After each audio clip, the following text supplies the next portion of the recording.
Ora boas pessoal, bem-vindos aqui ao canal. Hoje à partida vou abordar aqui 3 temas.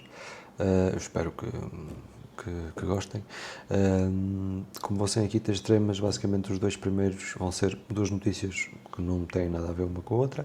Quer dizer, têm alguma coisa a ver a nível de conteúdo e aquilo que as parecenças que poderão haver entre elas, só que não estão provavelmente ligadas uma à outra. E a terceira notícia, essa aí será ligada à primeira, mas depois quando chegarmos lá eu irei novamente fazer a puxada desse assunto para trás. Por isso, a primeira notícia chama-se não, tem a informação de projetos de hidrogênio verde estão a recuar em Portugal e no mundo, escrita pela Reuters. Os investidores no setor do hidrogênio verde estão a cancelar projetos e a reduzir investimentos em todo o mundo, aumentando a perspectiva de uma dependência mais longa do que o previsto dos combustíveis fósseis. Descobriram que a transição para o combustível de baixo carbono parecia ser proibitivamente cara. Apenas 1/5 dos projetos de hidrogênio renovável planeado em toda a União Europeia deverão entrar em funcionamento até ao final da década. O que falta é a procura. Existem 400 milhões de euros em subsídios para o hidrogênio em Portugal e Espanha, mas precisamos de alguém que compre o hidrogênio, refere o CEO da empresa portuguesa de energia. Apenas 6 milhões de toneladas métricas por ano de capacidade de hidrogênio de baixo carbono, incluindo hidrogênio verde e azul, estão em operação ou em construção globalmente.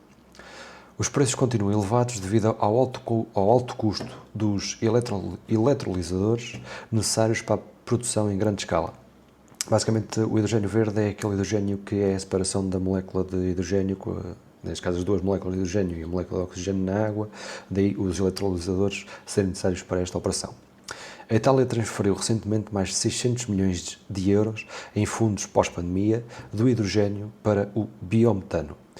No ano passado, o governo holandês fez cortes drásticos nos fundos que tinha originalmente reservado para projetos de hidrogênio verde e desenvolvimento de baterias, desviando o foco do fundo climático para a construção de 2 novas centrais nucleares.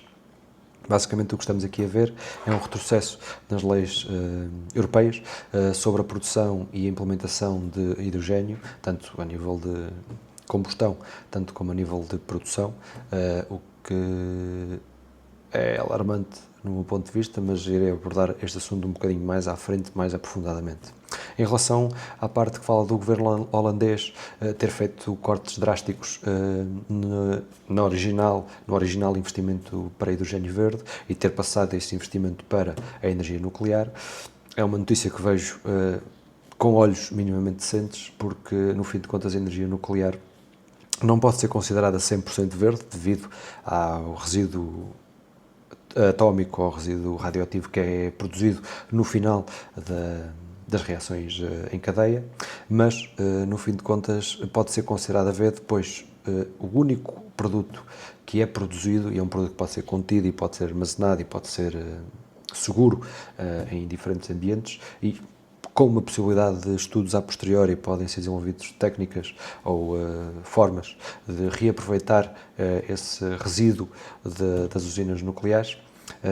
Mas pronto, para voltar aqui a condensar a situação, acho que pode ser considerada uma energia verde, porque no fim de contas o único resíduo que é produzido é um resíduo que pode ser contido e pode ser armazenado, e não é um resíduo que é libertado para a atmosfera, não põe em risco direto o meio ambiente, a não ser que, como é óbvio, que aconteça uma catástrofe dentro de uma usina nuclear, tal como temos o histórico de Chernobyl e mais recentemente no Japão. Por isso, sim, existem esses riscos, mas a tecnologia evoluiu muito desde aí, existem inúmeras centrais nucleares em produção, temos a China neste preciso momento a produzir novas centrais nucleares, com centrais nucleares ativas, e por isso a tecnologia evoluiu e os meios de segurança e os meios de contenção evoluíram muito desde desses trágicos acidentes que a humanidade passou na sua história. Por isso acho que é uma medida que pode ser tida com bons olhos por parte do governo holandês. Infelizmente, do meu ponto de vista, essa medida não irá ser tomada em Portugal por falta de investimento e também falta de interesse político por parte das nossas forças políticas, mas pronto, é um assunto que eu também já abordei noutro vídeo, mas queria só deixar aqui recalcada essa informação. A segunda notícia, que será relativamente ligada à primeira, mas não será sobre o mesmo assunto, diz o seguinte: preocupação e incerteza sobre o fim do Instituto da Conservação da Natureza e Florestas. Há preocupação e incerteza sobre o fim do Instituto da Conservação da Natureza e Florestas. O Governo tem planos para desmantelar o Instituto da Conservação da Natureza e das Florestas, ICNF, passando as suas competências para a Agência Portuguesa do Ambiente, APA, e as várias Comissões de Coordenação e Desenvolvimento Regional, CCDRs. Vários especialistas em conservação da natureza falam ao público, neste caso é uma notícia retirada do público, sobre esta ideia que é vista com receio. O Ministério do Ambiente e Energia, MAE-EN, diz o seguinte: no âmbito da modernização dos serviços que dependem do Ministério do Ambiente e Energia, foi feita uma primeira reforma com a criação da Agência para o Clima, com vista a gerir os atuais e futuros instrumentos financeiros ao serviço do ambiente e clima. Não confirma nem desmente, na verdade, que estejam a ser estudadas novas soluções para a conservação da natureza e das florestas. Chuta a bola para canto. De momento, o que está a ser preparado pelo Ministério do Ambiente e Energia foca-se na área da energia. Se for uma CCDR, Comissão de Coordenação e Desenvolvimento Regional, a fiscalizar é diferente de ser o ICNF, o Instituto da Conservação da Natureza e Florestas. Os dirigentes das CCDRs são escolhidos diretamente pelo Governo, disse uma das fontes da área com que o público falou, especialista em biologia, que pediu anonimato por receio de represálias. Se o ICNF for desmantelado e as suas competências dispersas, isto é visto como um triunfo das pressões económicas para fazer avançar projetos polémicos, com grandes problemas em termos de impacto no meio ambiente e humano, como as minas de lítio. O lítio, em Montalegre, só não avançou ainda, por exemplo, porque há ali uma alcateia de lobos ibéricos, disse uma fonte ao público. O temor é que o desmantelamento do ICNF ocorra de uma forma subreptícia, de forma oculta, que só seja apresentado quando o facto for consumado, ao jeito do que se passou com a extinção da Fundação para a Ciência e Tecnologia. Basicamente, o que eu retiro desta notícia é que o atual governo tem um autêntico desprezo pelo meio ambiente português e tem um autêntico desprezo pela manutenção daquilo que poderá ser as condições de vida do ser humano na Terra, e a tentativa de, talvez, esta última parte da notícia, infelizmente não tenho indícios para, porque ainda é muito cedo para ter esse tipo de indícios, mas é uma esperança que eu tenho de que tal não venha a acontecer, porque, pegando na última parte da notícia, poderá haver aqui um interesse económico por parte de grupos financeiros, tanto portugueses como europeus, como estadunidenses, de investir em minas de exploração de lítio em Portugal. Notícia mais consumada e mais falada na imprensa portuguesa, e que agora, com a extinção, uma possível extinção do Instituto da Conservação da Natureza e Florestas, poderá haver aqui a abertura de portas que, após cruzadas, não podem ser descruzadas, tal como a exploração a céu aberto, desmesuradamente, de certas áreas que serão consideradas de zona de proteção natural. Tal como a notícia que eu publiquei há 2 dias atrás, se não tenho erro, sobre os painéis fotovoltaicos em Monserrate. São este tipo de notícias que nos têm que deixar um bocadinho com os olhos abertos e chamar-nos um bocadinho a atenção, devido ao facto de acarretarem problemas muito grandes para o ecossistema português. Tal como eu já expliquei no outro vídeo, uma abelha não tem só o trabalho de coletar o pólen e fazer mel para nós comermos. Tal como o lobo ibérico. Por acaso há um estudo bastante interessante sobre este assunto, e se por acaso estiverem interessados, eu deixo nos comentários que eu partilharei esse link, caso o consiga encontrar, sobre um estudo feito nos Estados Unidos, no Parque Yellowstone, se não tenho erro, sobre o impacto ecológico, acho que até houve uma reportagem qualquer feita por isto pelo BBC, se não tenho erro, sobre o impacto ecológico que uma alcateia de lobos pode ter num espaço onde antigamente existiu, foi extinta e deixou de existir e foi reintroduzida a posteriori. Por isso existem mais do que estudos científicos, mais do que palestras, conversas, artigos, cientistas, doutorados, mestrados sobre o assunto e repetem todos o mesmo, que nós não sabemos como é que o ecossistema funciona, nós não sabemos como é que o nosso planeta funciona, nós não sabemos a importância que uma colónia de formigas numa certa região tem para o ecossistema, a importância que esta alcateia de lobos ibéricos tem para aquele ecossistema. Nós, enquanto sociedade, nós, enquanto total de conhecimento adquirido da humanidade desde que existe registro até hoje, nós não temos esse conhecimento, nós não sabemos o impacto que isso tem no ecossistema. Claro que existem certos indícios, existem estudos realizados para aprofundar esse tipo de conhecimento, não é uma coisa que eu estou a dizer que nunca foi estudada e que ninguém estudou e que nunca ninguém estudou, não, é óbvio, há estudos para desvendar essa fronteira, mas nós ainda não sabemos a 100% e provavelmente nunca iremos saber a importância que aquele ecossistema tem para outros ecossistemas.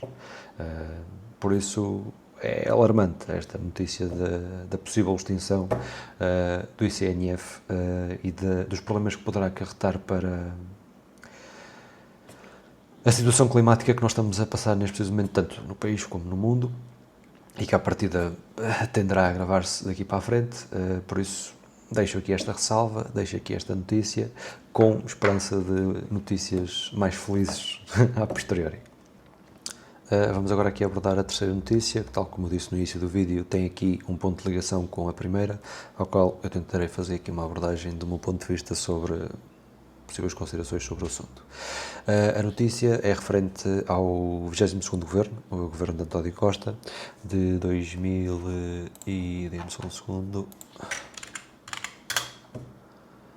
O Governo de António Costa, formado de 26 de outubro de 2019 até 30 de março de 2022. A notícia foi publicada pela Lusa e diz o seguinte: assim, as metas incluem 10 a 15% de injeção de hidrogênio verde nas redes de gás natural, 2 a 5% no consumo de energia do setor da indústria, 1 a 5% no consumo de energia de transporte rodoviário. O 22º Governo Constitucional pretende promover uma política industrial em torno do hidrogênio verde, qualificando-o como uma das principais soluções para a descarbonização da economia. Em conjugação com a criação de uma nova fileira industrial com potencial exportador e gerador de riqueza, orientando, coordenando e mobilizando investimento público e privado em projetos nas áreas de produção, do armazenamento, do transporte e do consumo e utilização do hidrogênio verde em Portugal. Lê-se no documento, publicado pela Lusa. Assim, as metas a cumprir até 2030 incluem a criação de 50 a 100 postos de abastecimento de hidrogênio, que para a dimensão de Portugal é quase nada, 10 a 15% de injeção de hidrogênio verde nas redes de gás natural, 2 a 5% do consumo de energia do setor da indústria, 1 a 5% no consumo de energia do transporte rodoviário e 3 a 5% no consumo de energia do transporte marítimo doméstico. Prevê-se ainda que se atinja até 2023 1,5 a 2% de hidrogênio verde no consumo final de energia e 2 a 2,5 gigawatts de capacidade instalada em eletrolisadores. Neste caso, tal como foi referido no início, utilizados os eletrolisadores para a separação da molécula de água. De acordo com o documento já hoje publicado, o hidrogênio verde mereceu a atenção do Governo na estratégia para a descarbonização por ser um portador de energia com elevada densidade energética, o que lhe permite ser uma solução para processos industriais intensivos para o armazenamento de energia produzida através de fontes renováveis e para o surgimento de outros combustíveis de base renovável, como é o caso dos combustíveis sintéticos para os setores dos transportes marítimos e aviação. Agora, fazendo aqui um ponto com esta notícia libertada pela Reuters há 2 dias atrás, que diz que os projetos de hidrogênio verde estão a recuar em Portugal e no mundo. eu tenho aqui sérias questões sobre estes dois artigos, como já podem ter percebido qual é que é a ligação entre um e o outro. Por um lado, temos o 22º Governo de António Costa, que disse que, sim senhor, vamos investir no hidrogênio verde, na produção de hidrogênio verde e no consumo de hidrogênio verde, nos transportes públicos, nas redes nas indústrias e na própria produção de energia. E por outro lado, temos o atual governo a dizer que o hidrogênio verde foi toda uma fantochada, que não valia a pena ter investido e que, eu até li noutra notícia, que mais valia ter investido no biometano. Tal como eu li na primeira notícia, a Itália foi uma das pessoas que fez a transição do hidrogênio verde para o biometano, que quando consumido, o biometano produz CO2, porque o biometano não é nada mais, nada menos do que uma cadeia de carbonos ligada a oxigénios e hidrogénios, e que quando quebrada ocorre a sua separação e há a produção de dióxido de carbono. Então, existe também outro componente na equação que eu agora não me vou lembrar, mas pronto, na reação química de combustão do biometano temos a libertação do dióxido de carbono para a atmosfera. E agora os entendidos dos carros poderão-me vir dizer o seguinte: sim, mas tu hoje em dia também já tens combustíveis fósseis que são libertadores de gases de carbono e que, através dos catalisadores e das melhorias dos sistemas de injeção eletrónica, a produção de dióxido de carbono é muito menor do que antigamente. Certo, está tudo muito certo, tudo compreendido. Temos a menos libertação de CO2 para a atmosfera através do biometano. Mas, por outro lado, continuamos a ter a libertação de CO2 para a atmosfera. E não sei se os senhores sabem, senhores, peço desculpa, e é uma coisa que eu ainda não sei em relação ao género neutro, mas deixo também já aqui esta ressalva para possíveis ouvintes deste vídeo, que continua a haver a libertação de CO2 para a atmosfera. E não sei se sabem, mas o CO2 é um dos gases criadores de efeito de estufa. E o metano é outro. Por isso, ao queremos tomar esta informação do aquecimento global e das alterações climáticas seriamente e através de investimento e planejamento estruturado e conciso e baseado naquilo que a ciência nos diz, ou então vamos andar aqui em politiquices em que mas ele quis investir e agora, pelo que parece, mais ninguém quer investir, por isso vamos dar aqui uma volta de 360 e siga para o biometano. Eu não sei se vocês sabem aqui de uma coisa, mas podem não saber, eu também não sei aquilo que eu vou dizer neste preciso momento. Quem é que fez a transição do combustível fóssil para as baterias? Foram as empresas industriais de produção de automóveis, tudo muito certo. Através do quê? Através de medidas da União Europeia, tudo muito certo, e através de incentivos por parte da União Europeia. E agora eu tenho aqui uma pequena questão. Como é que numa notícia projetada pela União Europeia e pelo partido em Portugal, diz que não existe escoamento para a quantidade de hidrogênio verde que deveria ser necessário para ser produzido para diminuir os gases de efeito de estufa. Mas, por outro lado, existe escoamento e até bastante interesse na produção de biometano. Não sei, é aqui alguma coisa que não sei, não me está só certo na cabeça. Especialmente quando é a própria União Europeia que diz para onde é que o caminho, a União Europeia e os governos dos próprios países também, dizem para onde é que o caminho terá que ir, qual é que é o caminho político de evolução de civilização que nós queremos ter. Por isso, eu não sei como é que a China faz essa transição assim e temos uma rede de transportes públicos 100% elétrica, em que a maior parte dos carros e as motas elétricas nas grandes cidades são todas elétricas. Temos esta transição em curto espaço de tempo, num país onde havia e ainda há elevados graus de poluição, onde víamos nas televisões portuguesas as pessoas com máscara andar na rua por causa dos gases poluentes na atmosfera, e damos um salto para 2025 e é um país que reduziu muito a sua pegada ecológica. Claro que é uma pegada ecológica extremamente grande, mas mesmo assim há uma tendência de crescente dessa pegada ecológica, a nível acelerado. E depois temos a União Europeia, que não consegue ter meios e não consegue ter mão sobre a sua produção de gases de efeito de estufa. E que, no fim de contas, quer fazer a transição para um gás que é produzido verde, mas depois, quando é consumido, produz dióxido de carbono. Porque, eu não sei se sabem, mas quando o hidrogênio é consumido, produz água. Porque é como aos foguetes dos aviões.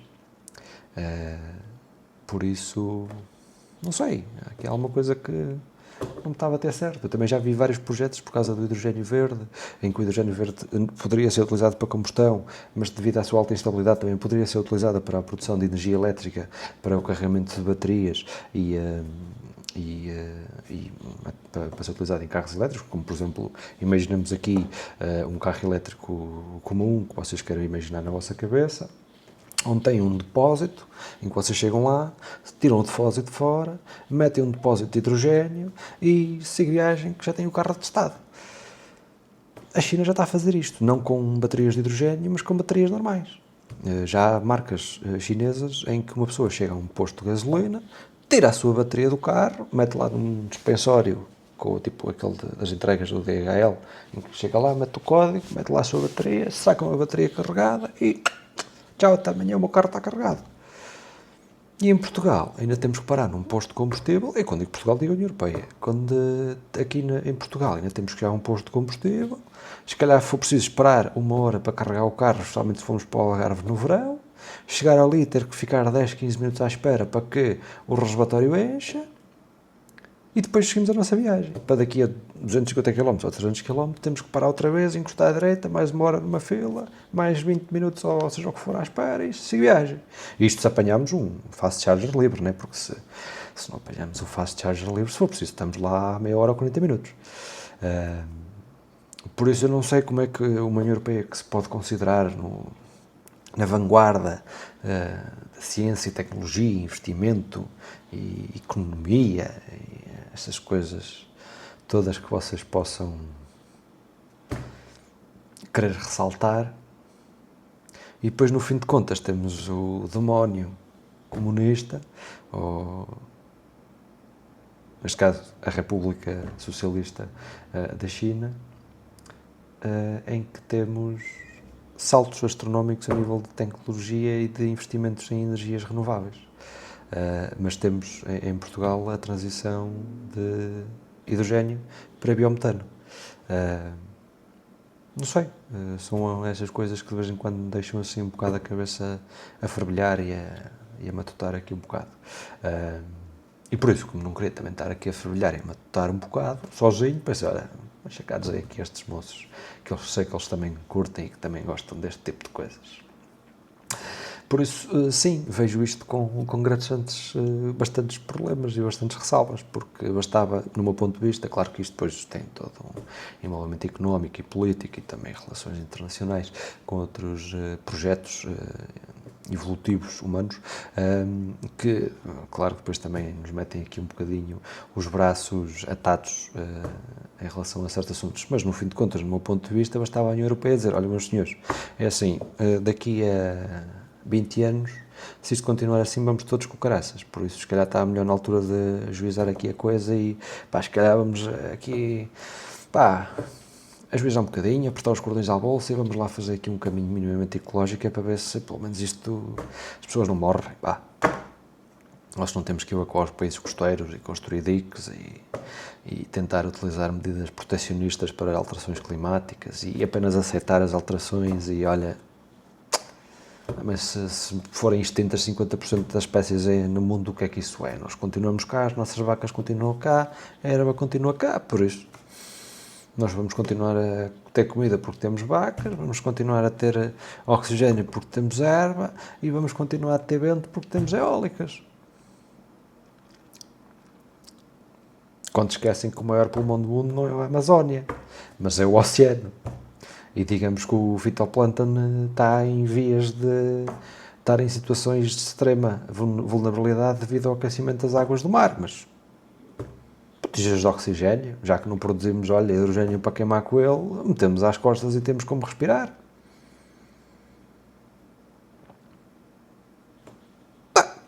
Não vejo porque não. Qual é o problema? Tá. Já que, olha, não é utilizado para uma coisa, olha, utiliza-se para outra, né? Olha, a foda, encolhe os ombros e segue a frente.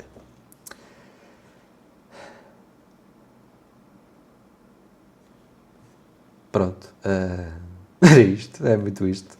Era estas indicações que eu. As notícias que eu encontrei hoje e queria deixar aqui esta ressalva sobre aqui a situação da possível transição política e ambiental de Portugal, que não sei se vos cria os mesmos medos e receios em relação àquilo que é a espécie humana, mas pronto, era só isto. Espero que tenham gostado. Se gostaram, já sabem, deixem aquele gosto que ajuda sempre aqui o canal. Metam o vosso comentário na caixa de comentários porque eu estou ansioso para saber o que é que vocês acham disto. E pronto, compartilhem se gostarem, subscrevam o canal. Foi um prazer. De continuação, tudo bom.